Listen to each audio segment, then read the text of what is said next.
right here is dedicated to all the haters. Shove it up your ass.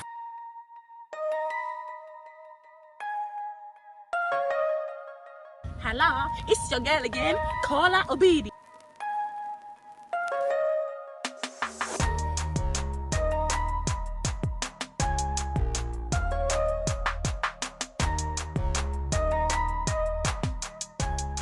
Hello kings and queens, and welcome to another episode with Asian Queen.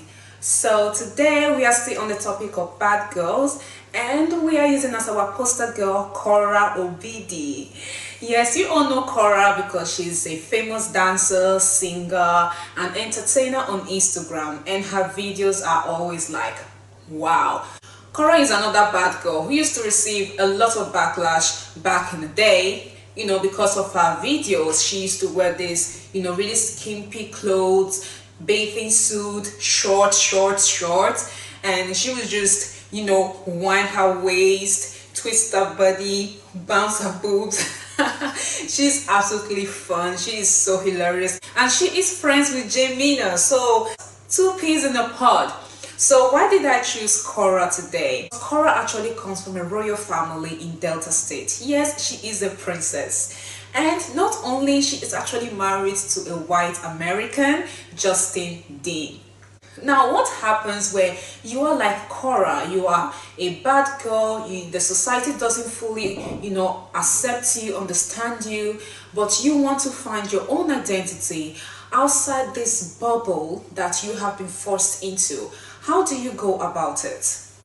This is something that many of us will struggle with, because when you are a child, you are financially dependent on your parents. So not obeying them and not doing what they want you to do will result in you're starving and you're not having, the kind of clothes you want or the toys you want, or not being able to live like the privileged life that a child should have, being taken care of by their parents. So many times we will see ourselves renouncing our personal identity just to please our parents, so they do not deprive us of the primary care that we need. We also live in a society where our parents don't really think much of our opinion as their children.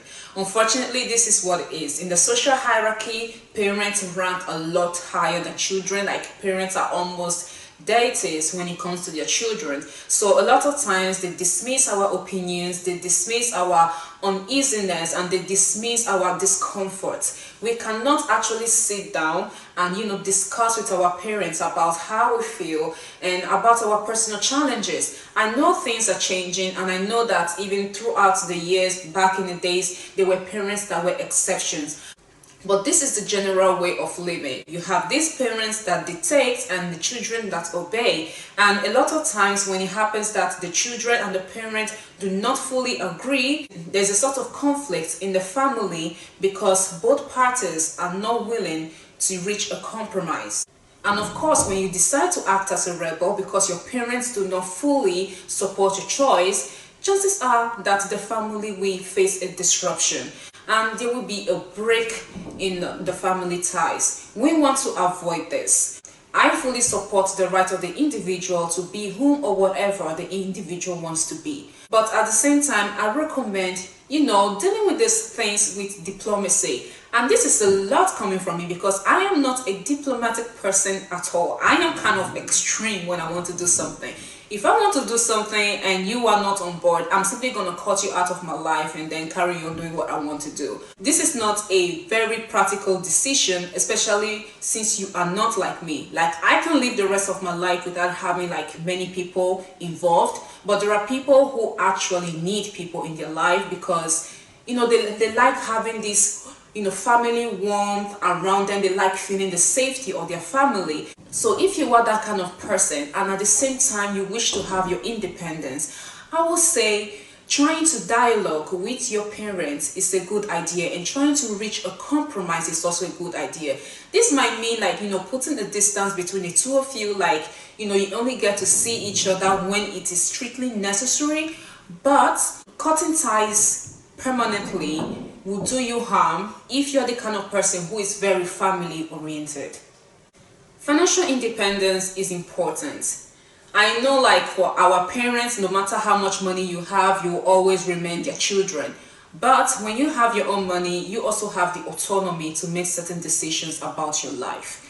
So you should be working towards acquiring your financial independence as soon as you get the chance. I know very well that in Nigeria it is not easy to find jobs like that you can just, do while you are still studying. For example, working part-time, the pay is really low, the naira is valueless. So it's very, very hard for a teenager or a young adult to say, I'm moving out of the house, I'm going to rent my own apartment. Usually this happens after the teenager or the young adult has finished their university, served, and gotten a good job that at least pays the minimum wage.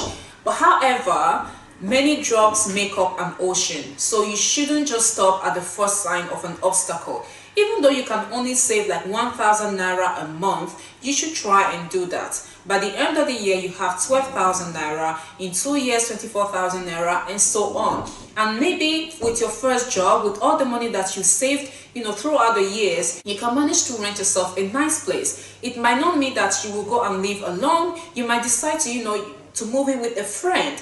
Perhaps a friend just like you who wants to have their independence, who wants to live their life the way they want without constantly having to face confrontations with his or her family. If your parents are the conservative type, they will have a lot of reservations about your choice of becoming a dancer, an entertainer, an actor, anything that is not the usual lawyer, doctor, engineer.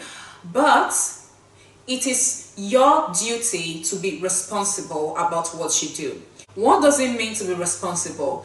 It has nothing to do with the Nigerian definition of responsible. It doesn't mean, not having dreadlocks or tattoos or piercings or dressing decently. It simply means being able to respond of your actions. You can still make very wise financial choices. You can still make something out of these unconventional decisions that you are making, out of this career path that your parents do not really approve of, and create something tangible for yourself. Invest your money wisely, live a very, good, responsible life. You can have a lot of fun without getting into trouble. And even though your parents might never fully like what you do, might never fully support what you do, they will eventually learn to respect it and to respect you, because they will see that you have made something out of it. Anyway, keep it in mind that just because the society has labeled you bad doesn't mean that you are bad. It simply means that you are unusual. But a lot of things can come out of the unusual, and it's up to you to make that happen. And that is all for today, guys. I will see you next time to talk about another bad girl. See you now. Bye bye. So guys, I removed some previews from my profile because I don't want to have like too many pictures and too many videos on my profile, but you can still find them by clicking on the IGTV icon right there in the middle. So just click there and you will find all the videos.